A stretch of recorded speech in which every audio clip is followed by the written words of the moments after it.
God. హల్లెలూయా. 16వ తారీఖు 7వ నెల 2026వ సంవత్సరం. వాళ్ళ దేవుడు ఇస్తున్న చక్కటి మాట. ద్వితీయోపదేశకాండము 3వ అధ్యాయము 22వ వచనం.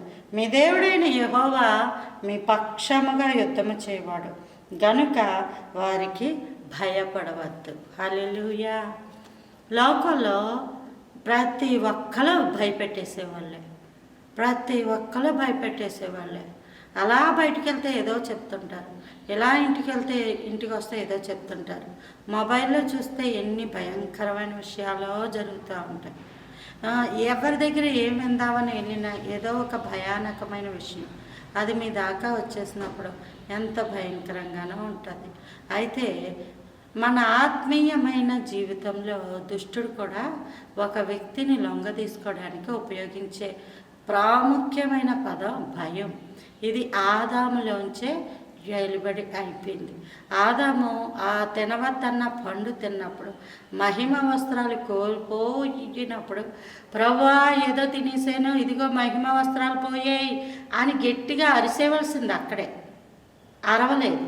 అంజూరు పాకులు కుట్టుకొని ఇంకా దేవుడే వచ్చి పిలుస్తూ ఉంటే ఆ చెట్టు ఈ చెట్టు వెనకాల దాక్కున్నాడు. ఆఖరికి దేవుడే అడిగాడు, ఇదిగో నేను తినవద్దన్న పండు నువ్వు తిన్నావా అని. దేవుడు తినద్దు అన్నాక ఏ చెట్టుకి ఎన్ని పళ్ళు ఉన్నాయో లెక్క తెలీదండి. అక్కడ లేవు, కొన్ని తక్కువైపోయినాయి. కాబట్టి మనుష్యుడు ఈ భయం అన్నది ఏదైనా తోటలోంచి వచ్చింది. కాబట్టి చిన్నప్పటి నుంచి కూడా పిల్లలకి సైతం పెద్దలకి సైతం ప్రతిదీ భయంతో ఉంటుంది.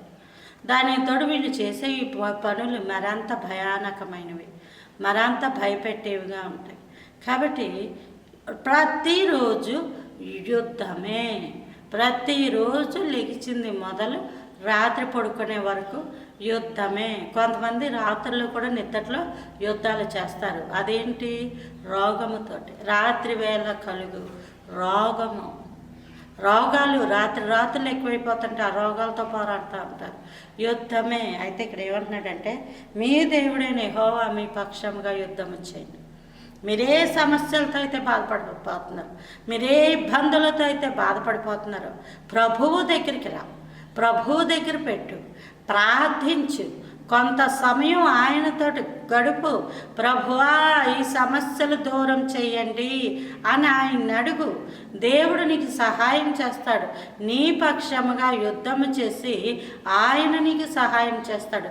యుద్ధములను మాన్పువాడు ఆయనే, బల్లెమును తెగ నరుకువాడు ఆయనే. బల్లెపు అంటే ఎదురుగుండా గుండెల్లో కూర్చోడానికి, వెనకాల నుంచి వెన్నుపోటు, ప్రక్క నుంచి వెళ్ళిపోటు, ఇలాంటి పోటులన్నీ పొడిచేద్దామని దుష్టుడు రెడీగా ఉంటాడు.